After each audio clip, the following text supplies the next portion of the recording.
하나님이 우리 인생을 지으실 때 하나님의 형상대로 지으셨는데 하나님의 형상을 세 가지로 말할 수 있습니다.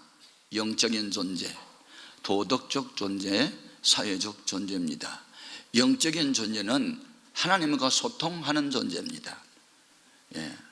침팬지나 개나 원숭이가 악귀가 있다 할지라도 하나님과 소통하지 못합니다. 영이 없기 때문에. 인간은 영적인 존재입니다. 그래서 영혼을 사모하는 마음을 사람에게만 주었습니다. 하나님과 통하는 피조물은 사람밖에 없습니다. 두 번째는 도덕적 존재는 선한 양심을 바탕으로 겉자와 속자가 서로 조화를 이루는 것입니다. 선한 양심을 갖고 살아가는 사람, 작은 죄를 범해도 양심의 큰 가책을 느끼게 되고 내가 이러면 안 돼 하고 스스로 자기와의 약속을 지켜갑니다. 그것은 도덕적 존재이기 때문에 그렇고요. 세 번째는 사회적 존재라는 것은 남을 의식하는 겁니다. 다른 사람을 위해서 나는 존재한다. 그것이 사회성입니다. 그래서 그 비코라고 하는 철학자는 그 건강한 사회인은 꿀벌 같은 존재라는 말을 했습니다. 이 세상에는 사람을 곤충으로 비유한다면 거미 같은 존재, 개미 같은 존재, 꿀벌 같은 존재가 있다는 것이죠. 거미 같은 존재는 성폭행자, 학교폭력자, 가정을 파괴하는 자, 유해식품을 만드는 자, 다른 사람이 해를 끼치는 존재, 거미 같다 했습니다. 독거미, 어스간 곳에 줄을 딱 쳐놓고 잠자리의 매미, 파리, 모기, 귀뚜라미 모든 거 다 걸리게만 해라. 속을 내가 빼먹고 껍데기는 던진다. 그게 이제 거미라는 거죠. 살인, 강도, 절도범, 이것은 거미 같은 존재다. 그런데 개미 같은 존재가 있는데 개미는 지혜가 뛰어나고 근면성실해서 또 지혜까지 있어가지고 겨울에 먹을 양식을 여름에 많이 모아서 겨울이 되면 이제 편안하게 살 수 있답니다. 그런데 추운 겨울에 배짱이가 와가지고 배고파 좀 도와줘 그러면 저리 가. 그리고 안 도와준답니다. 그러니까 자기중심, 이기적 집단, 우리만 하고 남을 전혀 돌보지 않는 그런 존재는 있으나 마나하다. 그런데 꿀벌 같은 존재는 정말 필요한 존재인데 꿀벌은 이곳저곳 다니면서 이 지구촌에 40만 종의 식물이 있는데 그 중에 30만 정도는 꿀벌들에 의해서 열매를 맺는답니다. 꿀이 온몸에 꽃가루를 묻혀가지고 교배를 시켜줘야 열매를 맺는 것이죠. 그래서 꽃에게 유익을 주는 꿀벌, 그러면서도 자기가 필요한 꿀은 자기가 갖고 기브앤테이크를 하고 주고받고 주고 하면서 상부상조하는 존재, 그건 사회성이 건강한 존재다 이렇게 말했어요.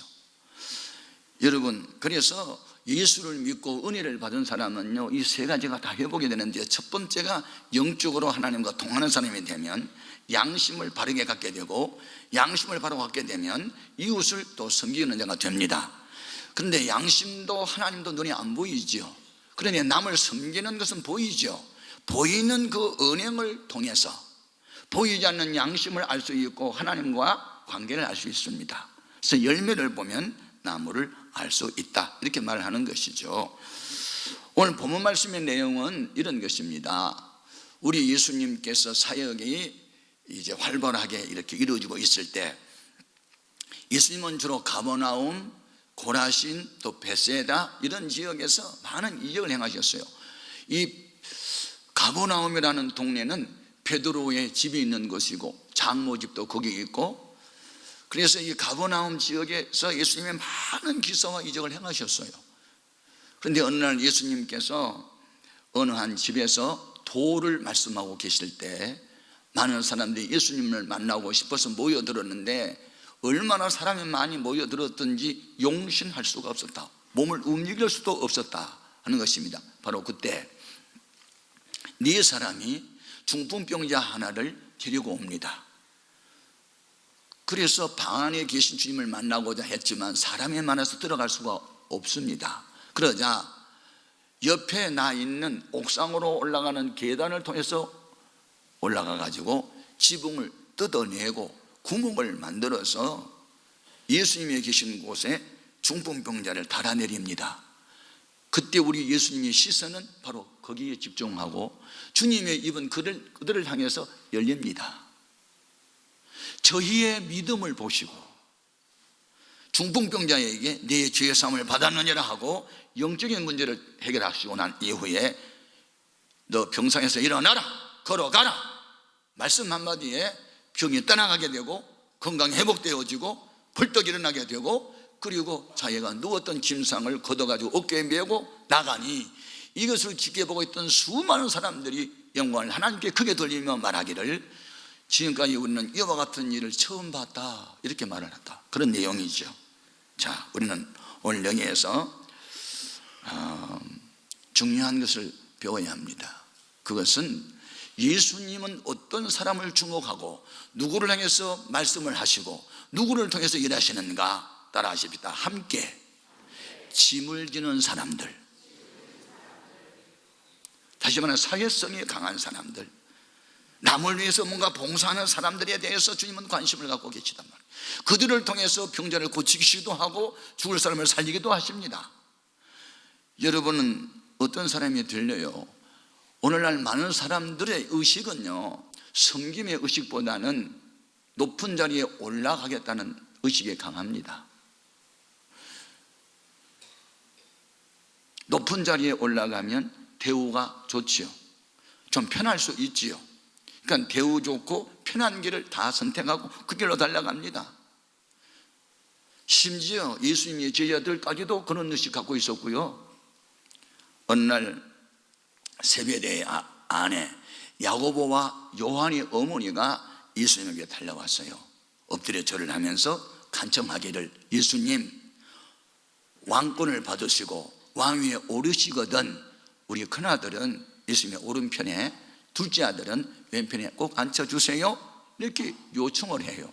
그 말을 옆에서 듣고 있던 다른 제들이 마음이 분이 가득해가지고 우리 가운데 누가 높냐, 누가 크냐 그러면서 서로 다툼이 일어나요. 그래서 우리 예수님께서 내 제자가 되려거든 세상 사람들의 의식을 좀 버리고 좀 내 의식 좀 가져보라 하시고 하신 말씀이 있어요. 마태복음 20장 25절 이해합니다. 같이요. 예수께서 제자들을 불러다가 이르시되 이방인의 집권자들이 그들을 임의로 주관하고 그 고관들이 그들에게 권세를 부리는 줄을 너희가 알거니와 너희 중에는 그렇지 않아야 하리니 너희 중에 누구든지 크고자 하는 자는 너희를 섬기는 자가 되고 너희 중에 누구든지 으뜸이 되고자 하는 자는 너희의 종이 되어야 하리라. 아멘. 이거 가르쳐 주었어요. 그리스도인이란 그리스도에게 속한 자요, 그리스도를 닮은 자인데 어떤 그리스도를 닮아야 될까요? 왕이시면서도 주인이시면서도 종의 형체를 가지고 낮고 천한 자리에 내려가서 남을 섬기는 자리에 있었어요. 그 예수를 본받으라는 겁니다. 그러면 이제 우리가 져야 할 짐들이 있어요. 그거 뭐냐면 우리 주위에 병든 사람 너무 많아요. 구원받아야 할 대상이 너무 많아요. 약한 사람이 많아요. 우리가 도와줘야 할 사람이 너무 많단 말입니다. 지금 여기 가버나움에 도움이 필요한 사람이 누구지요? 중풍병자예요. 그는 구원의 대상이에요. 치료를 받아야 할 대상이에요. 그런데 주님이 누구를 통해서 그들을 구원하고 고쳐요? 함께 짐을 지는 사람들의 믿음 보시고, 그러므로 우리는 함께 짐을 지기 위해서는 첫 번째, 함께 중풍병자를 메고 예수님 앞으로 와야 합니다. 아멘. 문제를 가지고 오라 그 말입니다. 구원의 대상을 데려오라 그 말이죠. 치유의 대상을 데려오란 말입니다. 여기에 중풍병자란 뇌출혈, 이 뇌 속에 있는 핏줄이 터져가지고 한쪽 손이나 발을 못 쓰든지 심하면 전신이 마비돼서 누워있든지, 그래서 마음과 생각은 있는데 손발이 말이 안 들어서 걷기도 힘들고 말도 잘 못하고 얼마나 불편하고 얼마나 답답하고 얼마나 괴롭겠어요. 이런 사람은 자기 힘으로 못 살아요. 누군가 도와줘야 되잖아요. 구원의 대상이에요. 치유의 대상이에요. 그들을 데리고 오라 그 말이죠. 그런데 이 중풍병자는 건강은 잃었어도 뭔 하나 잃어버리지 않은 것이 하나 있어요. 보니까 인간관계는 잃어버리지 않은 것 같아요. 그래서 주위에 있는 일가 친척이나 친구나 가족 중에 누군가가 그를 구원자이신 예수님에게로 데려가자고 제안을 하니까 그러자 하고 너도 나도 동의해서 같이 네 사람이 이 환자를 들것에다 메고 왔다 그 말이죠. 예? 와서 보니 사람은 많고 길은 막혔고, 여러분 우리는 무슨 일을 할 때 방해 요소가 있어요. 길이 막혀요. 갈 수가 없어요. 포기해야 되겠어요? 돌아가야 되겠어요? 이 사람은 그렇게 하지 않았어요. 앞으로 가는 길이 막히면 옆에는 무슨 길이 없나고 살폈더니 옥의 계단이 있는데 옥상으로 올라가는 길이 보인 거예요. 그래서 그 환자를 데리고 옥상으로 올라갔어요. 그리고 지붕을 뜯었어요. 구멍을 냈어요. 그리고 그 환자가 누워있는 상을 주님 앞에 달아내렸어요. 적극적으로 한 거예요.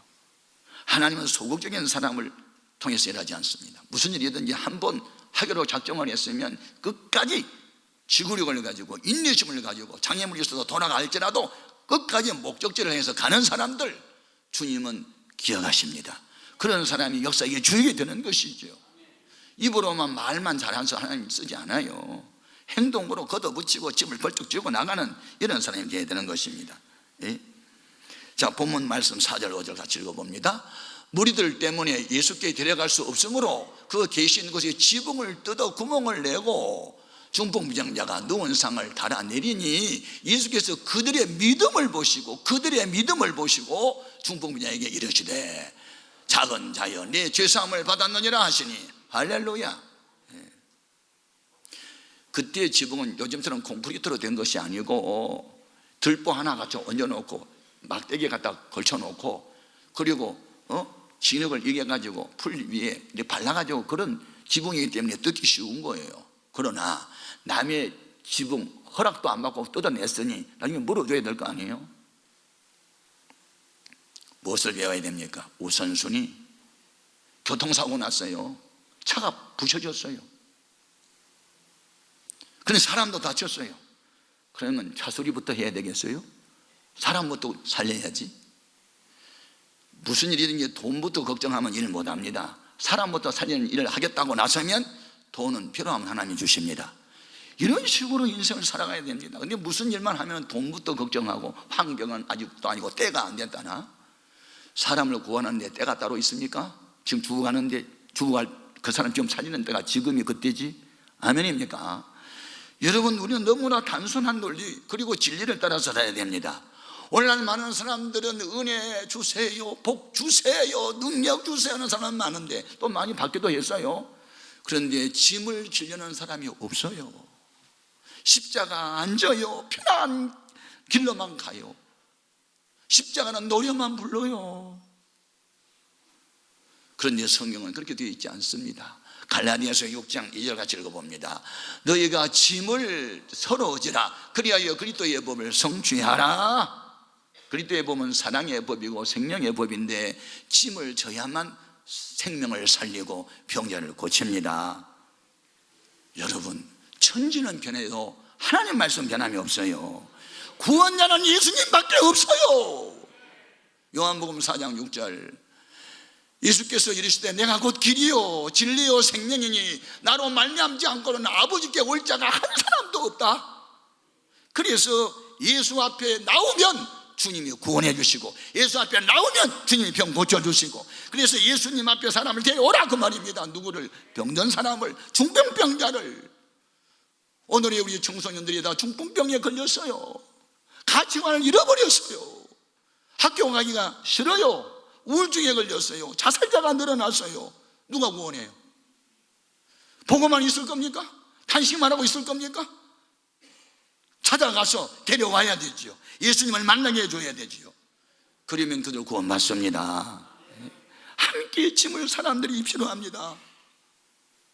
두 번째, 진정한 구원은 죄사함을 받는 데 있다는 겁니다.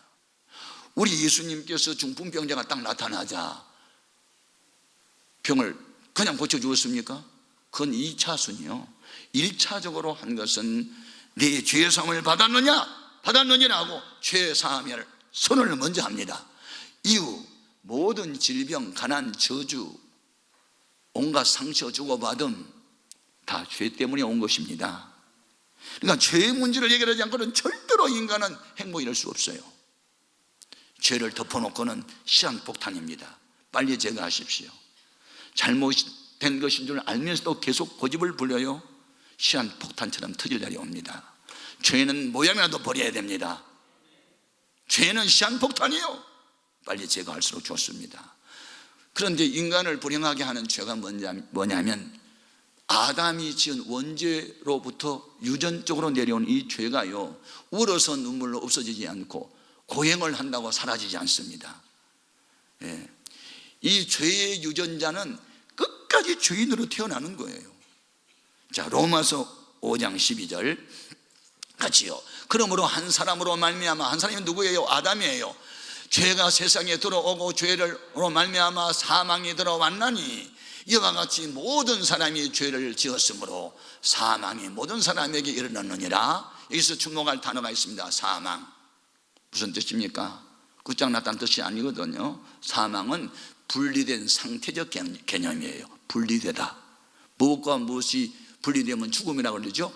영혼과 육체가 분리된 것을, 그래서 육체 속에 있는 영혼이 떠나면 죽었네? 사망입니다. 그건 육적 죽음이죠. 그리고 생명의 그런 대신 하나님을 떠나 산다? 살아있지만은 그는 영적으로 죽은 자입니다. 에베소서 2장 1절에 세 번째 죽음은 하나님이 통치가 없는 마귀가 통치하는 지옥, 거기는 하나님이 안 계십니다. 그것은 영원한 죽음이라 그럽니다. 죄의 결과입니다. 이 죄의 결과는 사람이 눈물로서 없어지지 않고 고행을 하고 금식기도를 한다고 없어지지 않습니다. 이 죄는 반드시 죄값을 치러야만 없어집니다. 그런데 그 죄값을 누구가 치렀느냐면 하나님의 독생자 예수님이 이 땅에 오셔서 아담이 지은 죄와 우리가 지은 모든 죄를 다 대신 걸머지고 십자가에서 피 흘리고 죽으셨습니다. 그것을 가리켜 대속의 은혜라고 합니다. 죄는 우리 조상이 범하고 내가 범했는데 죄값은 주님이 대신 지불했다. 대속의 은혜입니다. 할렐루야.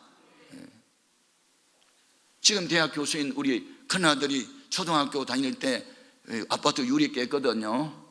그런데 우리 아들은 유리값을 물어줄 돈이 없었습니다. 그래서 내가 다 물어줬습니다.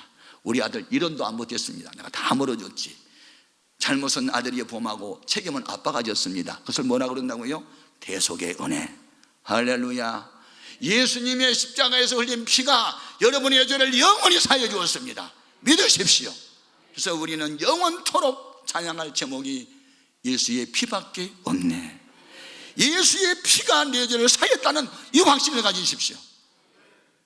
성경입니다. 이사야서 53장 6절 우리는 다 양 같아서 그릇 행하여 각기 제 길로 갔거늘 여호와께서는 우리 모두의 죄악을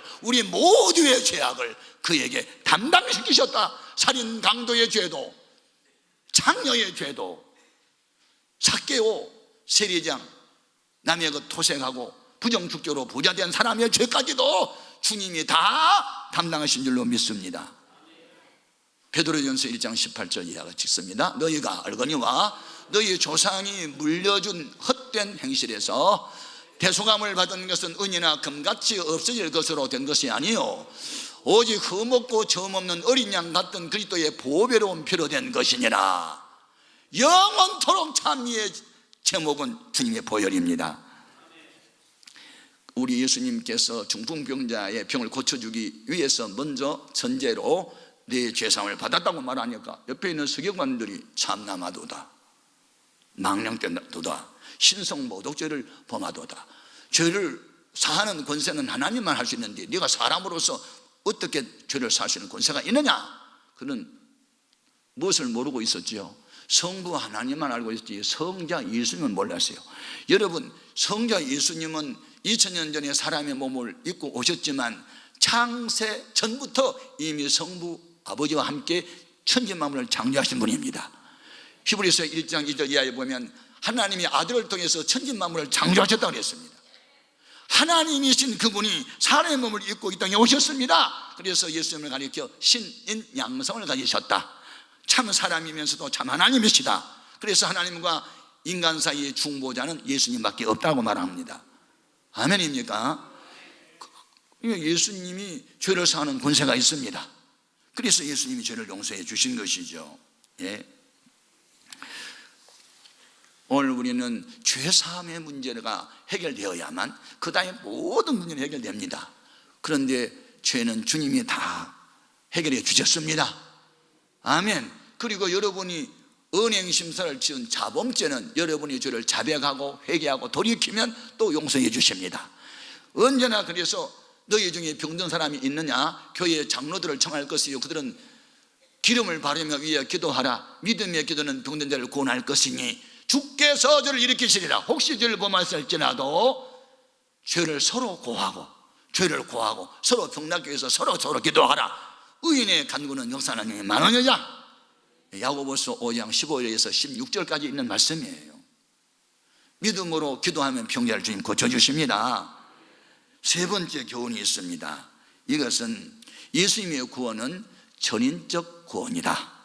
전인적이라는 말은 영혼이 죄에서 해방되고 육체의 질병은 고침을 받았다. 그래서 영육 간의 구원을 전인적 구원이라고 합니다. 지금 이 중풍병자는 자기 공로로 구원받는 게 아니고 주님의 순전한 100% 은혜로 죄사함 받고 주님의 은혜로 병 고침을 받았습니다. 예, 오늘 10절 이하 같이 읽어보겠습니다.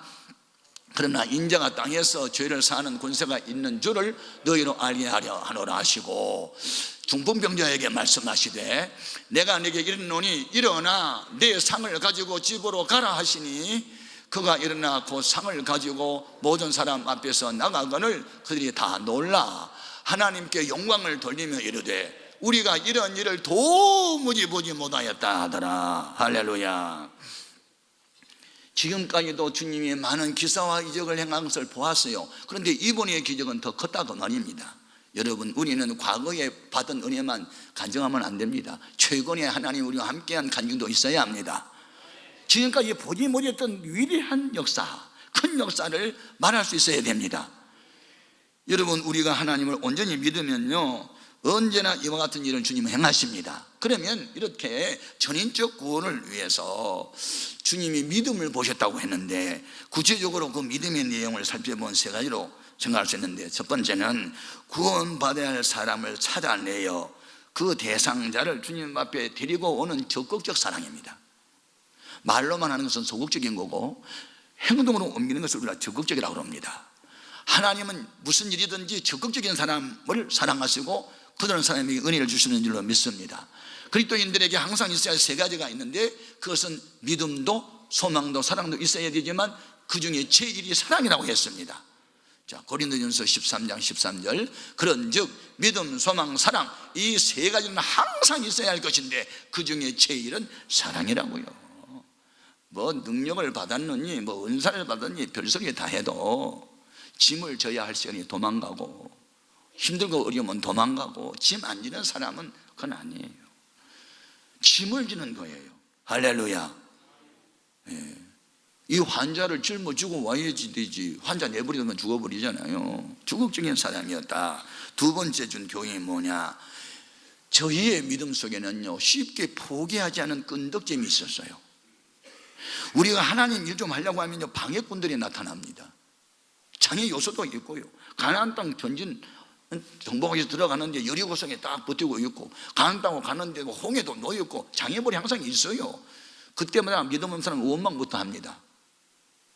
그래서 무슨 일을 할 때 보면요 언제나 적극적으로 긍정적으로 말하는 사람이 있는가 하면 부정적으로 말하는 사람이 있어요. 뭐 때가 아니라나 우리 형편이 아니라나 뭐 그러면서 하나님은 그런 사람을 복준 역사도 없고 들어쓴 일도 없어요. 여러분, 이 네 명이 이 환자를 데려올 때 길이 막혔잖아요. 옆으로 돌아가잖아요. 지붕도 뜯어버리잖아요. 끈덕짐, 포기하지 않음, 결코 포기하지 않음, 이런 믿음이 있을 때 주님은 전인적 구원을 주실 줄로 믿습니다. 아주 중요한 거예요. 새 일을 행하셨다. 지금까지 없었던 일을 하셨단 말이죠. 자, 이사야서 43장 19절 약속입니다. 보라, 내가 새 일을 행하리니 이제 나타낼 것이라. 너희가 그것을 알지 못하겠느냐? 반드시 내가 광야의 길을 사막의 강을 내리니. 새 길을 내겠다. 광야, 길이 없는 곳의 길을, 강이 없는 곳의 강을, 새 역사, 리크레이션, 새로운 창조. 아멘. 여러분 속에 날마다 이와 같은 역사가 있기를 바랍니다. 그리고 여기에서 또 중요한 것이 있습니다. 우선순위입니다. 우선순위. 예. 남의 지붕 뜯었어요. 그거 고쳐줘야 되잖아요. 그런데 그건 다음에 할 일이에요. 우선 죽어가는 사람부터 살려놓고 봐야 될 거 아니에요. 무슨 일이나 여러분, 살리는 일부터 먼저 하시고, 고치는 일부터 먼저 하시고, 관계성 회복부터 먼저 하세요. 그러면요, 하나님이 손길이 나타날 줄로 믿습니다. 이 네 사람이 아니었다면 이 중풍병자는 소망이 없이 그냥 죽었을 텐데, 불행 중 다행히도 좋은 이웃이 있었기에 이 사람 살았어요. 오늘 우리는 좋은 이웃들이 되어줘야 합니다. 오늘날 우울증에 걸리고 자살하고 싶은 청소년들 어떻게 하겠어요? 예? 인터넷에 빠져가지고 뇌가 망가진 아이들 어떻게 하겠냐고요. 오늘 우리는 그들을 건져내야 됩니다. 할렐루야. 예수님 외에는 그들을 구원할 자가 없습니다. 예수 마음 가진 사람들만이 그 일을 할 수 있습니다. 새 일을 행하는 새 역사의 주역들이 되시기를 주님의 이름으로 축복합니다. 같이 기도하시겠습니다.